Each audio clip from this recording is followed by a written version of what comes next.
Hai workers, selamat datang di Data Academy. Ini merupakan seri belajar daring dari Trade Union Rights Center atau TURC, Pusat Studi dan Advokasi Perburuhan. Worker, buat kalian yang sehari-hari bekerja di sebuah perusahaan atau berstatus karyawan, tentu tidak asing dengan istilah buruh atau perburuhan. Tapi, ada yang tahu nggak sih bagaimana lahirnya hukum perburuhan di Indonesia? Nah, kali ini kita akan membahas mengenai sejarah hukum perburuhan di Indonesia dan 3 paket undang-undang yang menjadi pedoman di dunia perburuhan. Yap, oke sobat worker. Untuk dapat memahami hukum perburuhan, kita harus memahami dulu filosofi dari hukum perburuhan tersebut. Filosofi, menurut Kamus Besar Bahasa Indonesia, yaitu pengetahuan dan penyelidikan dengan akal budi mengenai hakikat segala yang ada, sebab, asal, dan hukumnya.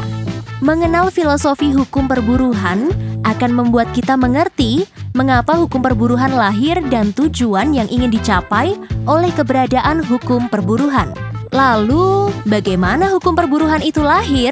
Banyak pendapat para sarjana. Namun, secara sederhana, hukum perburuhan lahir ketika revolusi industri di Eropa. Kaum buruh yang mempunyai tenaga sebagai modal utama berbanding terbalik dengan kaum pemodal yang memiliki uang sebagai modal mereka. Hal inilah yang mengakibatkan ketimpangan kuasa antara pemodal dengan kaum buruh. Ketimpangan kuasa ini mengakibatkan eksploitasi terhadap buruh mudah terjadi. Jam kerja yang tidak manusiawi, buruh bekerja di bawah kondisi yang membahayakan keselamatan.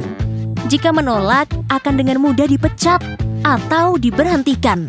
Nah, untuk memperkecil ketimpangan ini, muncullah hukum perburuhan sebagai bentuk intervensi pemerintah agar gap atau ketimpangan yang terjadi tidak semakin parah.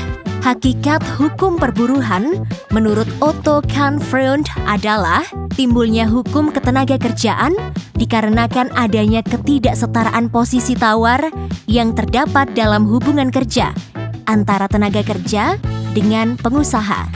Dengan alasan itu pula, dapat dilihat bahwa tujuan utama hukum ketenagakerjaan adalah agar dapat meniadakan ketimpangan hubungan di antara keduanya yang timbul dalam hubungan kerja.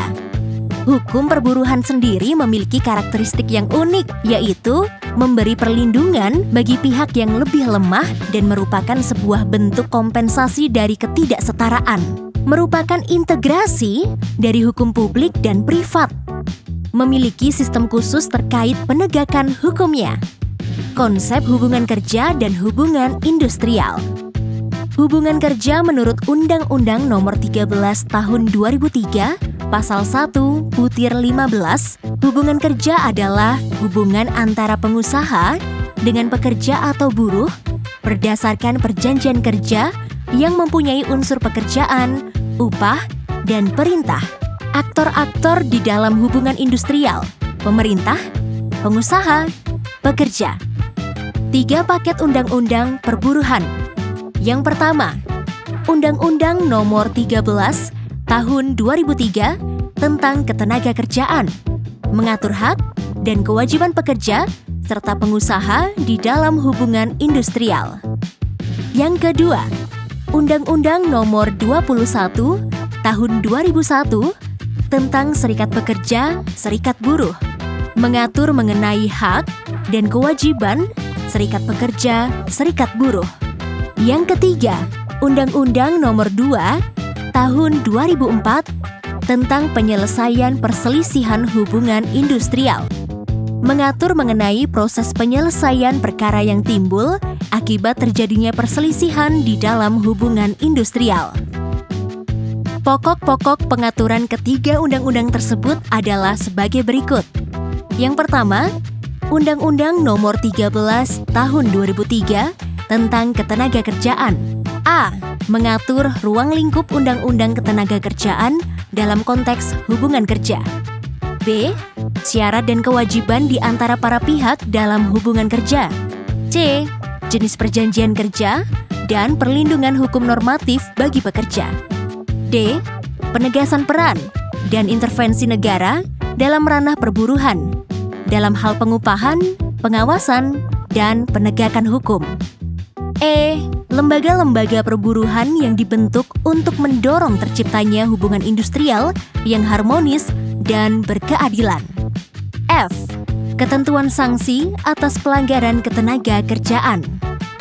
Kedua, Undang-Undang Nomor 21 Tahun 2001 tentang Serikat Pekerja, Serikat Buruh. A. Penegasan jaminan atas kebebasan berserikat bagi pekerja atau buruh yang tergabung dalam serikat pekerja. B. Pengakuan terhadap eksistensi dan keberadaan serikat pekerja oleh negara. C.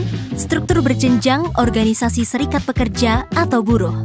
Yang ketiga, Undang-Undang Nomor 2 Tahun 2004 tentang penyelesaian perselisihan hubungan industrial. A. Mekanisme penyelesaian perselisihan hubungan industrial secara berjenjang, bipartit, mediasi, konsiliasi, arbitrase, pengadilan. B. Jenis-jenis perselisihan hubungan industrial, kewenangan pengadilan hubungan industrial untuk memeriksa, mengadili, dan memutus perkara. C. Para pihak, legal standing, dan hukum acara yang digunakan dalam ruang lingkup pengadilan hubungan industrial. Worker, hubungan industrial di Indonesia bukan hanya diatur oleh 3 undang-undang yang tadi sudah kita sebutkan ya. Ada juga undang-undang atau peraturan, seperti Undang-Undang Nomor 1 Tahun 1970 tentang keselamatan kerja. Lalu, Peraturan Menteri Tenaga Kerja Nomor 6 Tahun 2016 mengenai tunjangan hari raya atau biasa kita kenal dengan THR. Gimana Sobat Worker? Sekarang sudah lebih paham kan mengenal hukum perburuhan? Semoga bermanfaat ya Workers!